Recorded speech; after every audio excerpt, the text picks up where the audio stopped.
Je suis ancien professeur d'électrotechnique et d'électronique de puissance à l'ENSET à la retraite et j'ai rejoint en 2005 la société Sirtem, création de laquelle j'avais participé en 88 et je suis maintenant consultant scientifique dans cette société.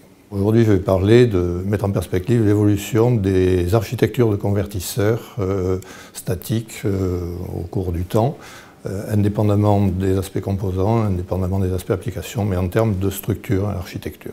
On est passé de la puce de silicium à l'interrupteur, de l'interrupteur au convertisseur hybride, voire intégré. Et actuellement, on associe des convertisseurs. Le convertisseur est devenu une passerelle absolument incontournable pour la gestion des énergies électriques en général. Et donc on peut associer des convertisseurs entre eux pour étendre les domaines d'application de ces convertisseurs. Ça permet d'avoir des performances de puissance, de temps de réponse, de fréquence, etc. qui sont plus intéressantes, plus une redondance, une disponibilité qui peut être meilleure dans certains cas. On peut faire des sortes de banques de convertisseurs dans lesquelles on peut reconfigurer, associer plusieurs convertisseurs entre eux pour remplir diverses fonctions.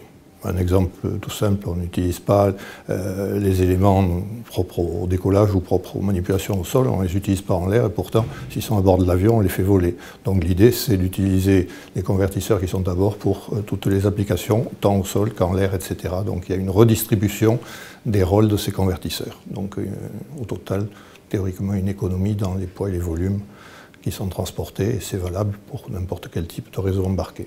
Dans des réseaux complexes, ça peut représenter une garantie de fonctionnement dégradé beaucoup plus aisée que quand on a des convertisseurs unitaires pour une application unitaire. C'est difficile de garantir la sûreté de fonctionnement de ces dispositifs.